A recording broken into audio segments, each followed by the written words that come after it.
Thank you, Judith, very much for making the initial connection between the Institute and myself. I want to thank Wendy in her absence for that, for the friendship and the invitation, and Christoph, whose accent reveals not his French origins. I just had the joy of conversing with him in the French. So I see that this evening is in the shadow of the passing of Dr. Friedman, whom I did not have the privilege to know. But we know that in the Jewish tradition we have a very specific way of coming to grips with the loss.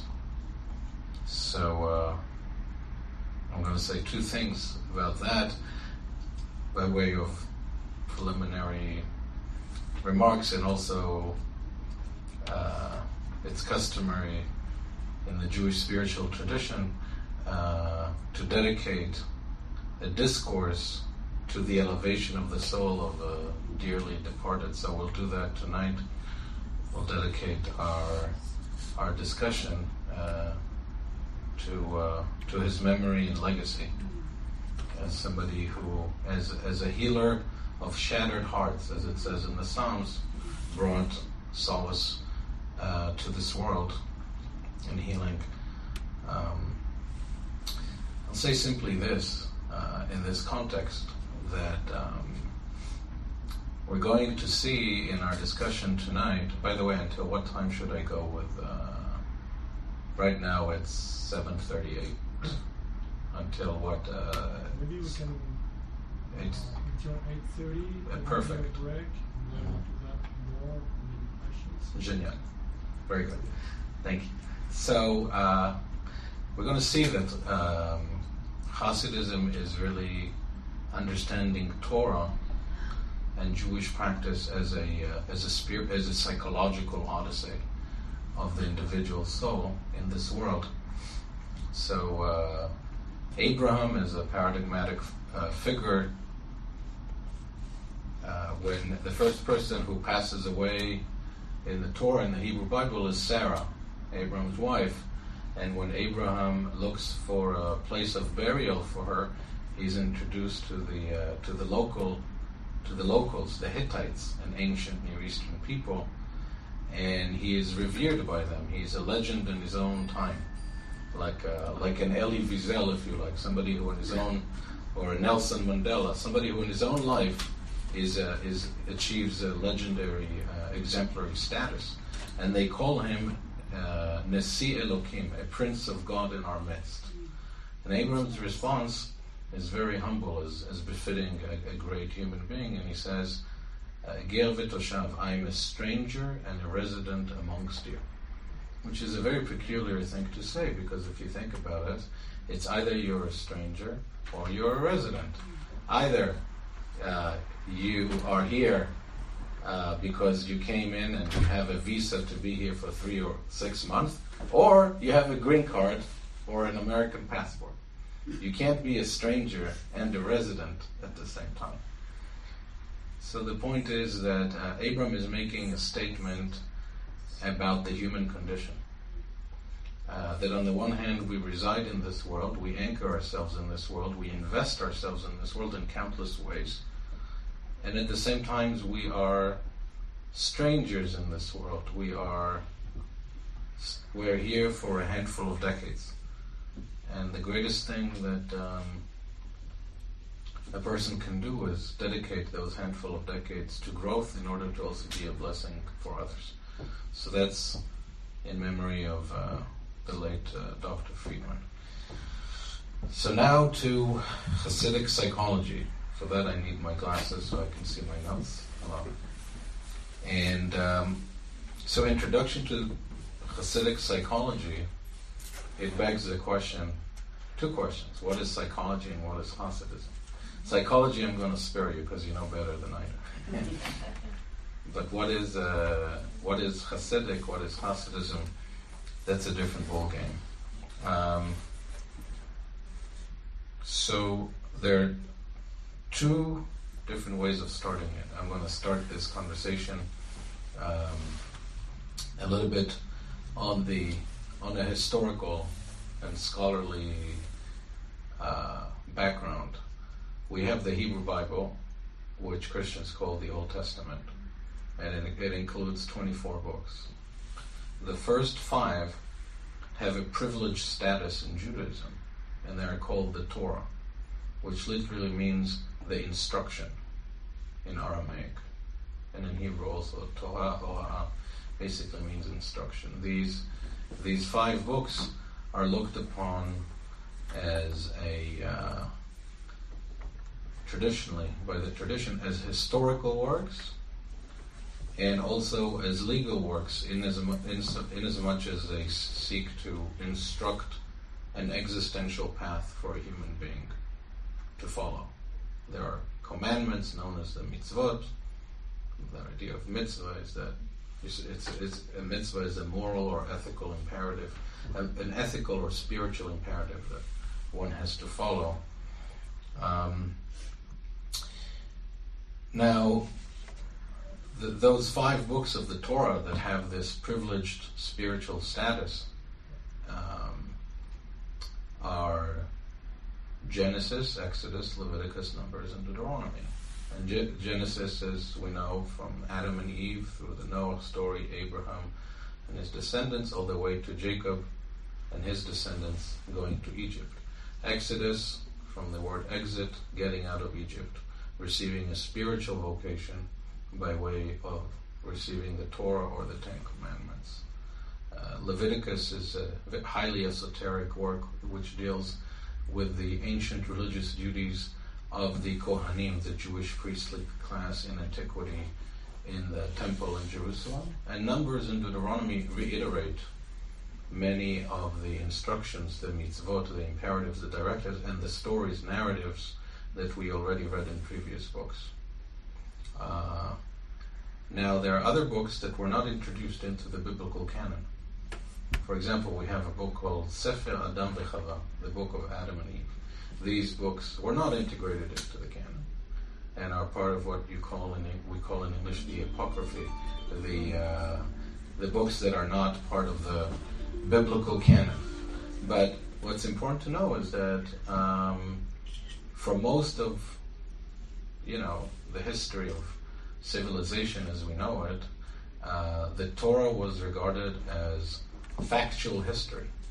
It was looked upon as factual history until Spinoza came in the 1600s, and he wrote really that we need to understand the Torah in conjunction with the zeitgeist, that this is a work that deals with how to build a theocracy in the ancient Near East for ancient Israel, and he started offering secular, critical, scholarly readings of the Hebrew Bible, and then Immanuel Kant continued after him, and then in the 19th century we had a guy called Wellhausen who started the Protestant approach and the documentary hypothesis, which postulates that really the Torah, rather than being an organic document with a single author for those 5 books, is actually a book that was compiled over time, and there are 4 main disparate sources or authors which juxtaposed it together. E, J, P, and D. I won't get into it too much. In Hebrew, E and J represent 2 different ways that God's way is written, and then P is for Leviticus and D is for the final book. But setting that aside, throughout the history of the Jewish religion, the Torah was looked upon as history, and as I said, as a binding religious legal corpus. How to live, how to interact with our fellow humans, how to serve God. And now I'm going to and what we need to know is that Chassidism is an innovation. It's a religious theological innovation with its genesis in the 1700s, in the 1800s. Okay, so Hegel, the great German thinker, once wrote that empty times of peace are empty books in the history pages. You know, we know it from our own lives as therapists or patients, or just by virtue of being a human being, that we only grow or things only change dramatically when in times of upheaval and in times of strife. So Judaism re-innovated and reinvented itself at certain critical junctures in Jewish history. One was after the destruction of the temple in the 1st century. The rabbis reconceptualized Judaism. Once the Romans took over the land of Israel, they had to think how to survive without territorial sovereignty. So they came up with one of the most ingenious moves in the history of civilization, I think. They said, let's move. They didn't say it in those words, but that's what they did. Let's move from territorial sovereignty, that specific country called Israel, Judea back then. Let's move to textual sovereignty. Let's have the text as our home. That's what George Steiner did. He said, in Judaism, the text is homeland. The Torah is the portable home of the Jewish people. And that's the secret of Jewish survival for some 2 millennia in the absence of political sovereignty. So Judaism reinvented itself. Judaism reinvents itself mystically after the Crusades. We start in 1099 with the Chassidim of Ashkenaz. And this is the time to say that Hasidism means pietists, and Hasidism means piety. Okay, so it denotes religious reverence, but the Hasidism we're talking about tonight is really about spiritual fervor and inflamement. The soul, the late Elie Wiesel wrote a book about the Chassidic masters, and he entitled it Souls on Fire. That's what we're going to go towards. So we're in the early 1700s, and there is a wave of religious revivalism and spiritualism and awakening in Europe and Eastern Europe, also in Christianity, and then in Judaism as well. And the reason for that was that the populace, the laity, as opposed to the Talmudic elite, they felt that Judaism was becoming dry, mechanical, legalistic, esoteric, Talmudic deliberations and practice, that it was devoid of vitality, meaning, spiritual vigor. And Hasidism came to fill that void. And the founding father of Hasidism is known as the Baal Shem Tov, the master of the good name. So we see that historically the Torah was looked upon as history, right? Adam and Eve, the creation of the world. That's how it happened, less than 6,000 years ago. That's just history. And then Abraham and his family, and that's seen as history. Everything is seen as empirical history or religious law, and religious law. Hasidism introduces to a paradigm shift. Hasidism sees the Torah, it still plays the game of Jewish observance, but it gives a new vision, a new raison d'etre, and a new rationale, a new understanding of why we do what we do. And why do we do what we do? Hasidism says the Torah is not what you think it was, primarily. It's not history, it's not epic literary narrative, it's not a legal corpus. Above and beyond all those things, which are secondary to Hasidism, the Torah delineates the journey of the individual soul in this world from darkness,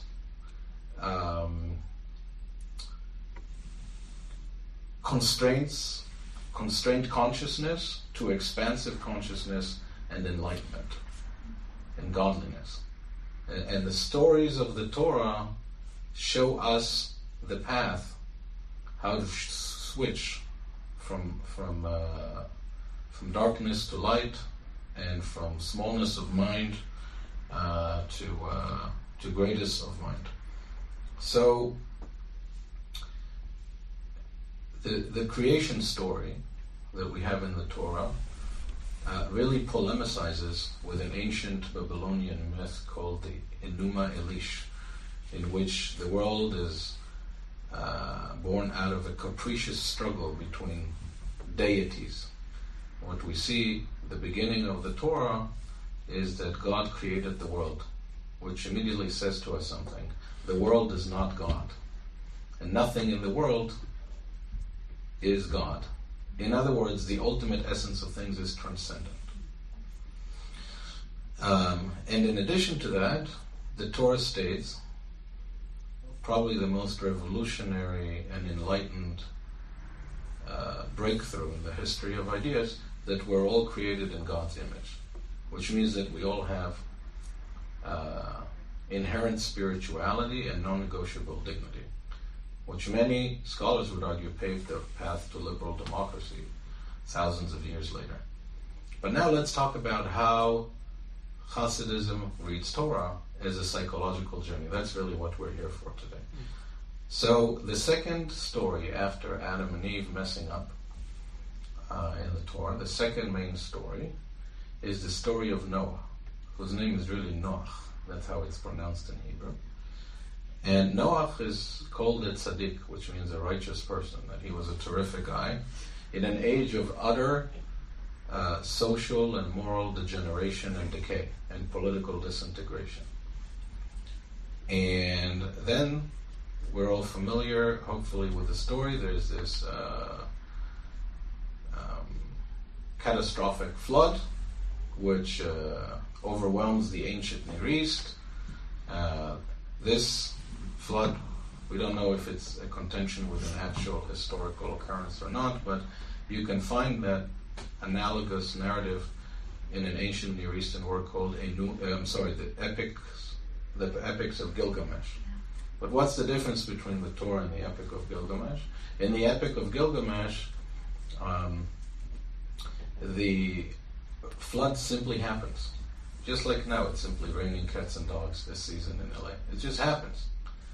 The Torah understands the flood as retribution for the failure of humanity to live up to its ethical and moral responsibilities and spiritual responsibilities. So the Torah reads, puts a moral dimension into that. Now, how is Noah saved? Anybody remembers? How is Noah saved from the flood? God tells him there's going to be a flood, but what does he do? Does he go in the subway? Anybody remembers? He builds an ark. Yeah, everybody knows that. So here is a typical Chassidic move. They say, and you catch this, you catch basically where Hasidism is going and what is Chassidic psychology. They say that the world floods us. The world floods us financially, the world floods us emotionally, mentally, familially, socially. We're flooded. And in order to not be overwhelmed and persevere in the flood, in order to find safety, in order to find an equilibrium in this tempestuous world of ours, we need to place ourselves in a spiritual cocoon. And then the ark represents in Chassidic thought Shabbat, a day in which the Torah challenges individuals to let being be, to put technology on hold, and to just cultivate being and soulful connection with the source of all life and with fellow friends, family, and human beings. So they say, if you really want to know what the story of the flood is about, it's not history. It's talking to you right here, right now. It's about the cocoon of Shabbat, a day of eternity in which you let the worldliness of the world pass by. It's interesting, Mark Zuckerberg's sister, whose name escapes me now, if anybody remembers her name, shout it out. We'll find out later. Sheryl Sandberg, maybe? I think so. She does a digital Shabbat. But the idea is that what you see here, because I think it's very timely for us. We'll get back to it. I'm very serious about it because I think that the challenge of technology. But if you understand the Noach story and the way the Chassidic tradition reads it, then you understand where Hasidism is going. This is not historical reportage. This is not a literary narrative. This is a message to you today. And another understanding of the Ark is that the Ark represents the mindfulness of prayer as meditation. It's that place when you come home and you put on the headspace or whatever works for you, or you do your yoga, or maybe even you pray in the traditional way like I do, and the chaotic, stormy seas around you are buffered. So that hopefully is the beginning of explaining the novelty and innovation of Hasidism as a hermeneutics, if we're familiar with that word, as a textual interpretation of the Torah as a psychological journey of the self to find solace and redemption, which means returning to your own core self in this world. But Noach is a yuppie who eats a lot of sushi, and he does his meditation, but he doesn't really help others. The Chassidic masters called Noach a tzaddik in a fur coat. He just puts on his coat and he keeps himself warm. But if it's really cold, like it's cold in Chicago now, it would be better to start a fire or turn on the heating so you can warm many people. And that's when Abraham comes. Abraham represents a higher level of the evolved self. Again, not a literary or historical figure per se, but rather the next rung of being a spiritually and psychologically evolved person. And Abraham starts the journey of self. In the mid-20th century, the philosophical school of existentialism was very pervasive and popular. Here it starts with Abraham. In Buddhism, it starts with the Buddha going out of the palace. In Judaism, we have Moses coming out of the palace, but now we're still with Abraham. Abraham is 10 generations after Noach, and he hears an inner voice, which is also a cosmic call, that tells him in Hebrew, Lech Lecha, which means go to yourself, to your own inner core. Embark on a journey of heart and mind. So he's immigrating from Mesopotamia to Canaan geographically, but that geographical migration is but the external facade of an inner journey of heart and mind alike. Anybody who is an immigrant, like at least 3 of us here I'm looking at, knows that immigration is a huge transformation. Somebody once told me, and I like it a lot, he says that permanent immigration is a type of death, but a successful immigration is a type of rebirth. That's the good news. So Abraham heeds that voice. And what does that voice tell him? Go to yourself from your land, Al-Tzecha, which denotes geographical separation. Moved from LA to Paris. Move from your land, that geographical unit. Moladecha, your birthplace, your homeland. And that denotes cultural and linguistic, our native environment in terms of culture and language. Bet avicha, and you're from parental homeland, right? That's very psychological. They probably put it in the Torah for Freud. And from your parental household. Where? To the land that I will show you. It doesn't say Israel. To the land that I will show you. Just like if you're a therapist, a patient comes into your room, or if you're the patient, you don't know where the treatment is going to take you. Right? To the land that I will show you. It's an open-ended journey in that sense. But we have to if we want to grow, we have to undo the shackles and go beyond the constraints of our socialization. So there you go. Again, Abraham is not so much a paradigmat, is not a literary or historical figure primarily, but rather he is you and me and every person who wants to grow. It's talking to us. It's current events. It says, you want to grow, you want to see results in life, you better get going. Get out of your comfort zone. And if I say, no, I'm comfortable this way, and that's how I feel safe, and that's how I've been doing it for so many years, it's fine, but you're not going to see results. So Abraham is the second example I'm giving you of how the Torah represents, how the Hasidism understand the Torah stories as a call to the self, to grow and be enlightened, and for healing as well. Now I'm going to skip a generation and go to Rebecca. Rebecca is Abraham's daughter-in-law. She married his son Isaac. And in the story, Rebecca has twins. She's carrying twins. And the twins are at loggerheads. They're like punching each other, like in a boxing match or something. And Vayitotzetzu banim, they're like running amok within her. And she suffers tremendously, and she says, Lama ze anochi? Why am I? What kind of a life is it when I have two opposing forces within me pushing me in two different directions? And then she embarks on her spiritual existential journey. Vatelech lidrosh et Hashem. So, Rebecca represents the soul. Okay? And the two forces within her,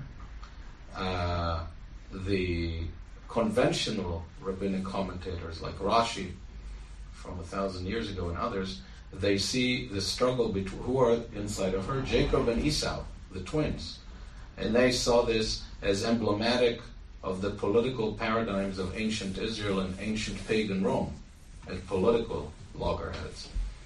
But the Chassidic tradition sees this as a battle between the two dynamic forces within us, which Freud called years later, and Freud's parents originated from Galicia in Eastern Europe, a very Chassidic milieu, as the id and the ego.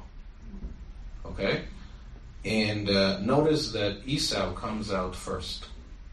Esau, in Hebrew, Esav, is almost the same word as the word asui, which means ready-made. And that represents the id, the instinctual self. Comes out first, right? A healthy infant doesn't need to learn how to cry, how to use the diaper, right? So those fundamental needs, later on in adolescence we develop our erotic drives, so those fundamental basic needs are not really learned. They are genetically and physiologically given. That Esau represents the physiological self, what Freud called the id. Notice that Esav is described in the Torah as admoni, which means red. He's a redhead, he's all red, and that represents, again, the passions. And he's described as an ish sadeh, an outdoors kind of guy. And Jacob represents what I'm kind of anachronistically projecting here conceptually. Jacob represents the refined self. He represents the ego, the one who's in control. He can moderate and temper the id. And that's why when Esau comes out, Jacob grabs his heel. And that's how he gets his name. Yaakov is from the word heel in Hebrew. And that is like a literary depiction of the celebrated Freudian dictum from Civilization and its Discontents, where id is, ego shall be. Yeah? Good? Mm-hmm. And Jacob is described as ish tam yoshevo alim, a person striving for perfection. That's what Tmimut means in Torah Hebrew, not in modern Hebrew. And he's a twin dweller.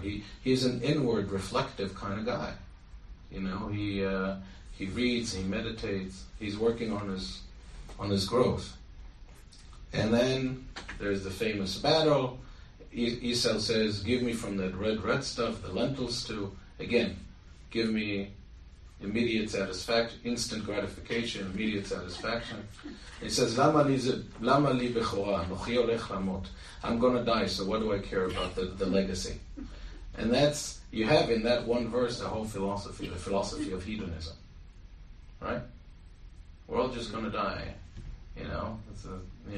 So might as well just grab whatever you can from the world physically and sensuously, right? And Yaakov represents a different approach, and that scene kind of concludes with the only place in the Torah where you have 5 consecutive verbs in Hebrew. Say for Judith's sake, it's Vayeshev, Vayochel, Vayesht, Vayakom, Vayivez. So only in Hebrew you can have 5 consecutive verses, like in 5 words. But in English, it means, and he sat and he ate and he drank and he got up and he was contemptuous of the birthright. Right? He's all it. So that's how Chassidism reads the story of Jacob and Esau. Not as indicative of sibling rivalry as a universal pattern. Not as a political future battle that took place in ancient Israel between ancient Rome and the ancient pagan Roman Empire, but as a drama which occurs within the individual human soul, this push and pull. And for Hasidism, especially for Chabad Hasidism, that is very well known today, that is the ultimate battle of life. More than the geopolitical battles out there that we read about, more than the fact that we're all laboring in the capitalist rat race, ultimately, the ultimate battle is an internal battle. To achieve mind over matter, in Hebrew, moach shalit al halev, right? And how to achieve a state where the intellect. So now I'm talking a little bit about a book called Tanya, Tanya, which is a book from the 1800s, written by one of the most important Chassidic masters, Rabbi Shneur Zalman of Liadi, who was the founding rabbi of the Chabad school. Chabad is one Chassidic group amongst many. It's the most well-known today and the one that's more outwardly oriented to enlighten others as well. And the Tanya really talks about this ontological dualism between the godly soul and what they call the animal soul or the vital soul. And the animal soul is not a derogatory term. Sometimes he calls it the vital soul because it's vital to eat and it's vital to procreate and so on and so forth. But how do you achieve a situation in which is to use the language of the Tanya, that the godly soul, the enlightened soul, achieves hegemony and dominance over the vital soul. That's really the story of the Tanya, and it uses also the metaphor of Jacob and Esau, and the Tanya describes the body as a small city. As you think about it, it's really a small universe with everything that's going on inside. And there is this struggle for hegemony. Who is going to control the city? The higher self or the lower self? The physiological, instinctual self? The id or the ego? Again, to bring Freud into the picture. And really, one of the chief ways that the Tanya points to is really a meditative practice in which, and the author of the Tanya also composed very beautiful devotional tunes. Some are wordless melodies, some are melodies to well-known prayers. And they express a certain yearning for integration, internal integration within the human being. A human being is nicknamed in Kabbalah Olam Katan, a microcosm. And integration in the celestial spheres, global integration around us, if you like, universal integration and self-integration.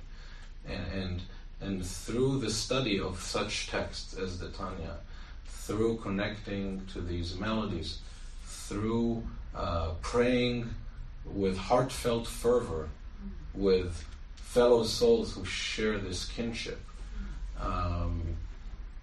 the soul becomes as if inflamed by a desire to nullify itself and achieve spiritual unity with God. That's called dveikut, which literally means like glueness. You glue yourself to the source of all life. And once you reach those places, suddenly I'm not thinking, what's for lunch? Suddenly I'm thinking about that.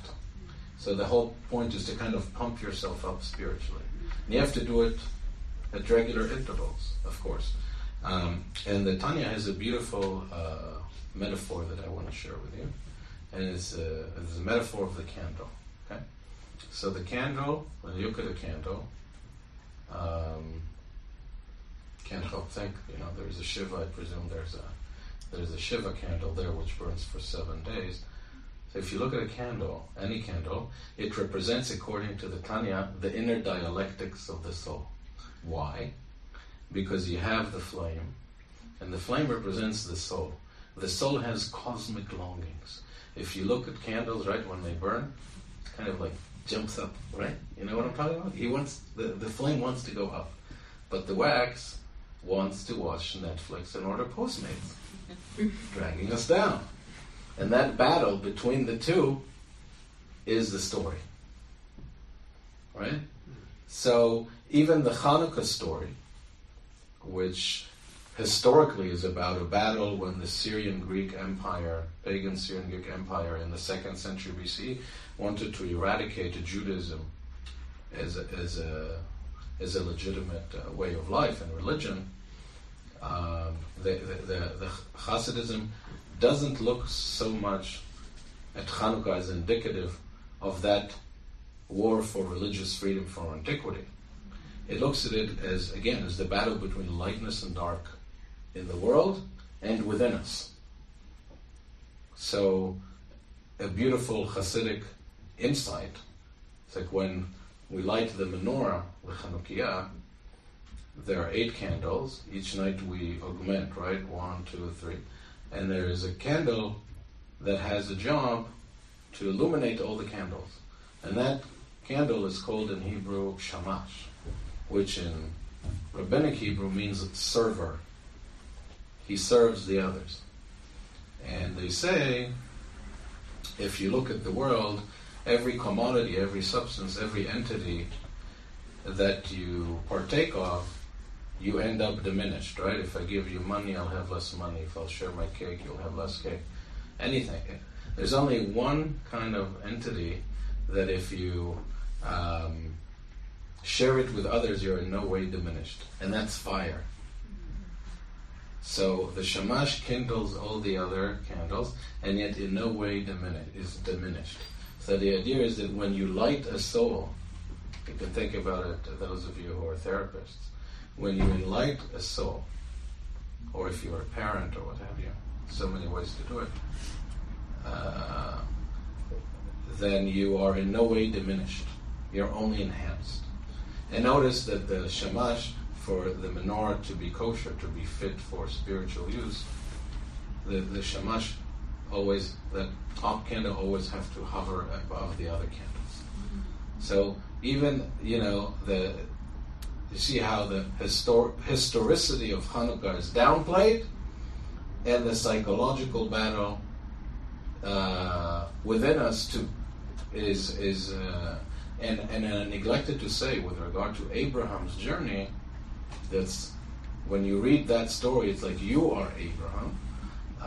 It's easy to miss, but after God tells Abraham, or Abraham hears within him the call to go on this journey. Before Abraham goes on Expedia, it's called, to buy all the plane tickets. It says Veheye bracha, which means be a blessing. Be a blessing. That's the idea, right? and that's the story of the Hanukkah story, right? Same thing with Pesach, Passover. So Passover is seen as the journey from bondage, dehumanization, enslavement, even genocide, because the Pharaoh decreed that all the male Jewish and Hebrew infants should be put to death. And it's seen as a story of historical emancipation from the shackles of tyranny and slavery. And then the raison d'etre of that exodus is to receive the Torah, to have a vocation in life, right? So political freedom is not the final stop, right? We have to find some sort of an inner vocation for our life. Why? Because the Torah says elsewhere also, man does not live by bread alone. Yeah. Not even sushi, sashimi combination. So we need, starting to feel like I'm in the synagogue. So, but then, a great rabbi of our time, Jonathan Sacks, says that the Exodus became the great narrative of hope for countless peoples to achieve political emancipation, including the civil rights movement in the 60s. But in Hasidism, in addition to all that, Passover is about our own transition from narrowness of consciousness to expansive consciousness. That so the matzah, if you're familiar with the way a matzah looks, the Passover bread is very thin and flat, and that represents that you want to cultivate humility if you want to grow, right? And the unleavened bread is like very and Pharaoh represents more than a historical figure, a tyrannical, egomaniacal human disposition or potentiality. It says that Pharaoh was standing on the Nile, which means he is anchoring his entire identity on the material resources that he has, because the Nile was the source of the Egyptian economy. The Pharaoh is somebody who heeds not Immanuel Kant's categorical imperative to treat others not only as a means, but also as ends. So Pharaoh is a negative paradigm of what we want to watch out for. That there is that human disposition too. So Passover also is a journey for spiritual freedom. And they play on the linguistic nuances of the Hebrew, because the Hebrew word for Egypt is Mitzrayim, which is basically the same word as the word Meitzarim, which means like naval pathways, like the Straits of Gibraltar. So how do you achieve an exodus from being completely hijacked by your bills, your mortgage, your family issues, your financial, career issues, and be able to cultivate like an expansive consciousness and look at the bigger picture of your life and your role in your that you have to play in your life, that you're called to play. And that's how they see Passover, right? So also in the word Mitzrayim, Egypt, in Hebrew, you have the word Tsa, which means narrow. It also means Tsa, which means grief. How do you not let the grief that's an integral part of life completely overtake you? And Tsara also means enemy. It's like all enemies, foreign and domestic. So that's about Hanukkah and Purim. And now I want to talk about Moses. Okay, so Moses is really seen historically as the lawgiver and as a political redeemer out of Egypt. So when it comes to Moses, it's very fascinating. And what we see here, and I believe this is a Chassidic reading of the story of Moses, we see that what is the chief catalyst that brought about the redemption of the ancient Israelites? And consequently, by way of receiving the Torah and the Ten Commandments, bringing enlightenment to the world. The answer is empathy. Moses, redemption starts with empathy. Moses grows up in the Pharaoh's palace. God watched the movie, The Prince of Egypt, and then he wrote the story. So Moses grows up in the Pharaoh's palace like a billionaire, and he chooses his biological family over his adopting family. He has empathy for them, even though they're downtrodden and poor and enslaved. Empathy, number one. Then one day, takes a walk out of the palace, and see some similarities here to the story of the Buddha. And he sees an Egyptian officer hitting, tormenting, almost lynching a Hebrew slave. And he intervenes, saves the slave's life, and kills the Egyptian. So now he's empathic with his people, not only with his family, but with his people. And he buries the Egyptian, which I think is very psychoanalytic. It's like when he buries the Egyptian, he also buries his own Egyptian identity, his Egyptianness. And then he runs for his life, so that, there's a price on his head. He committed homicide. He goes to the desert, and he sees 4 Midianite women, sisters, harassed by a group of shepherds. So Moses was a strong supporter of the Me Too movement, and he chased away the shepherds. So here we see empathy to non-Jewish people, human beings. Doesn't matter if they're from my family, if they're my co-religionist. There are people, and they're human beings, and they are in harm's way, and I will intervene to help them and save them. And finally, there's a midrashic story, rabbinic story, that Moses had a job he found on Craigslist, which was to be his father-in-law's shepherd, Jethro's shepherd. And he sees one sheep strays from the flock, and he runs after the sheep, and he sees that the sheep is drinking some water from a puddle, and he says to himself, "Oh, it's my fault. I forgot to give them water before we went on the journey." So now he's displaying empathy to a non-human living being. And what happens then? The divine revelation of the burning bush. Moses reached such a supreme level of being an empathic being in all the ever-expanding circles of life, family, nation, humanity, living beings, that now he can have a cosmic encounter. Right? And God tells Moses, Shamati et zakatchem. I heard your shrieks, I heard your cries. I'm also an empathic being. So the Moses story, again, a psychological reading, to understand the imperative of empathy for the human condition. Right? So there are a lot of things that I can talk about. There's an ancient people called Amalek that were like a prototypical Nazis of antiquity. They wanted to destroy the Jewish people without no context of a territorial disputation or something. And Rabbi Levi Yitzchak of Berditchev, again a Chassidic sage, he says that Amalek is actually the demonic from within, the destructive forces from within us. We have cities of shelter in the Torah, where if a man was culpable of manslaughter, lest he be killed by the relatives who want to avenge the blood of their deceased relative, they take refuge in a city of refuge. It's kind of like an embassy today. Nobody can come there and do as they please.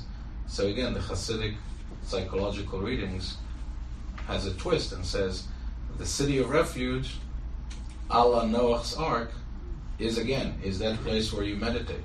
It's that place where you enter into the cosmic mindfulness of Shabbat. That's the idea of a city of refuge. You have to set for yourself a city of refuge in your life as well. The story of Joseph is read as the story of complete subjugation of self and ego to a greater cause and for others. Joseph starts his life as a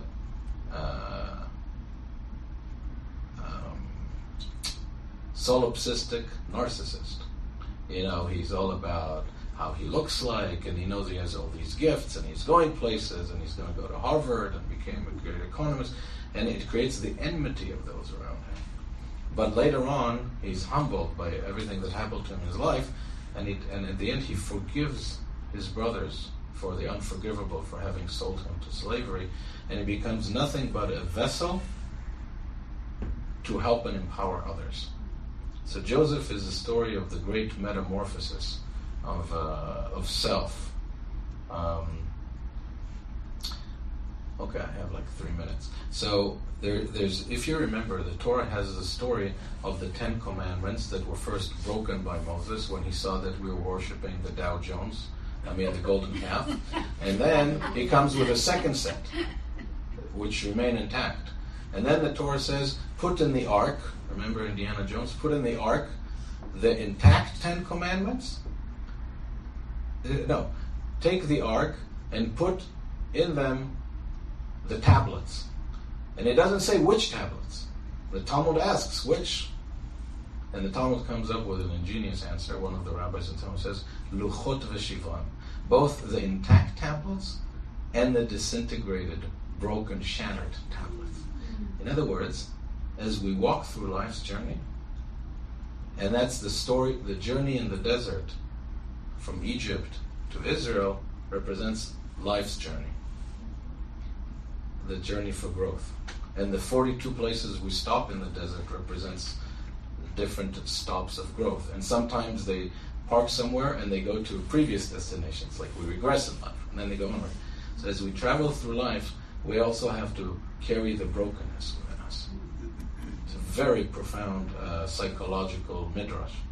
And in that context, the great-grandson of the Baal Shem Tov, Rabbi Nachman of Braslav, said, there is nothing more complete than a broken heart.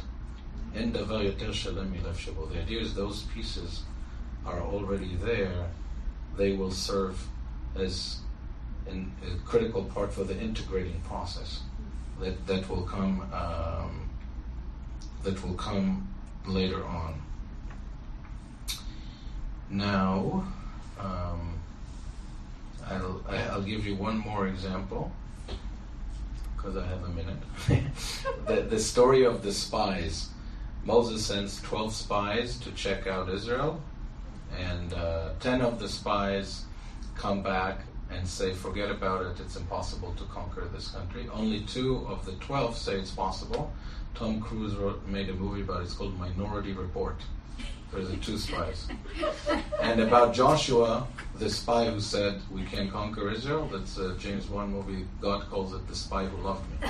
But basically, they come back and they tell all the people, the 10 defeatist spies, they tell the whole people, and these were leaders of the tribes, Kachagavimainu, we were like grasshoppers in our own eyes and also in their eyes.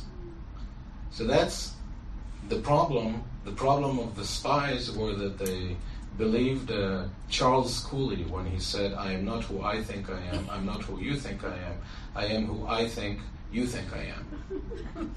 You know, and they felt small and diminished in stature, and they postulated that others were looking down at them. And that's the problem that the Chassidic tradition is very sensitized to here. That when we diminish ourselves, then we can't achieve anything. And we also imagine that others,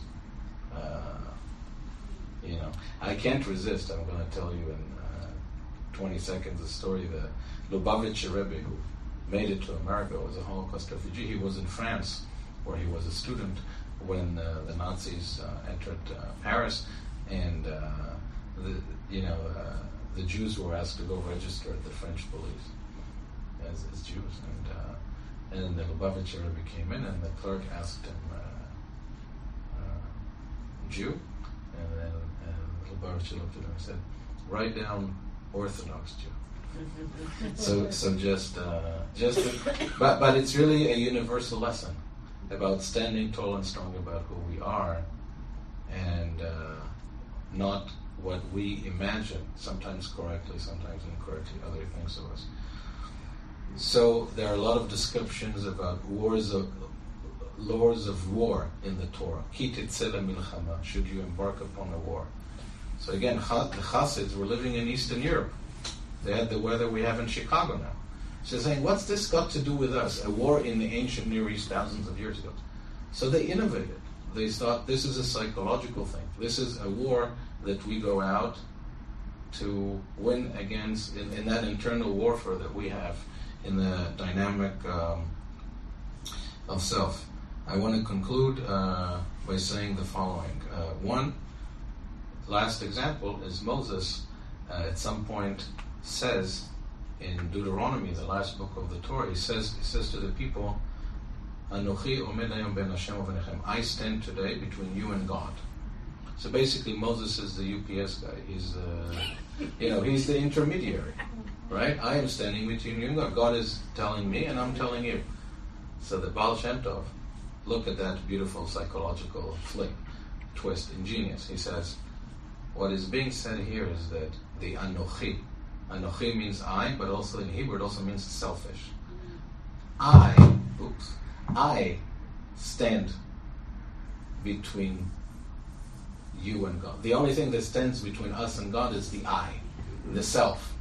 When we're so immersed in our own, when we don't have empathy, when we can't see from another person's perspective, when we don't have a wider perspective of our own situation in life, then there's a big problem. So I want to conclude by saying that there's a very common practice of Chassidic rabbis that they invite people. They have their own kind of therapy, which is people come usually at night for yechidut, for like a one-on-one with the Rabbi.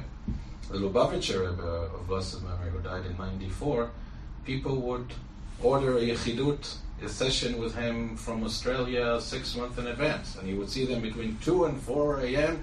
on February 7th, whatever. And the Tanya that I told you about, that book, Foundation Book of Chabad, was written precisely because the founding Rebbe of Chabad didn't have the means to meet all the people. So that's why he wrote the book, right? And we're beneficiaries of that as well. So I conclude with an anecdote. The late Yehuda Avner, who was Israel's ambassador at the UK, was advisor to several Israeli prime ministers, was an observant Jew. And one time he came to America with Prime Minister Begin. And after Begin met with President Carter, Begin sent him to meet with the Rebbe to report to him about their talks. And Avner writes in his book called The Prime Ministers that, he felt so humbled. Here's this man devoted to eternal things, and I'm just a diplomat, the shifting sands of political intrigue and diplomacy. So Avner asked the Rebbe, what's your life's goal? What is your life's purpose all about? So the Rebbe told him, to kindle souls. To kindle souls. And then, after the 2-hour yechidut, that session that they have, Avner walked out and asked the Rebbe sheepishly, Rebbe, did you kindle my soul? So the Rebbe looked at him from the profundity of his eyes and told him, I gave you the match. Thank you very much. Thank you very much.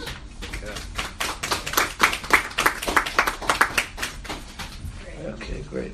So we have a little break now.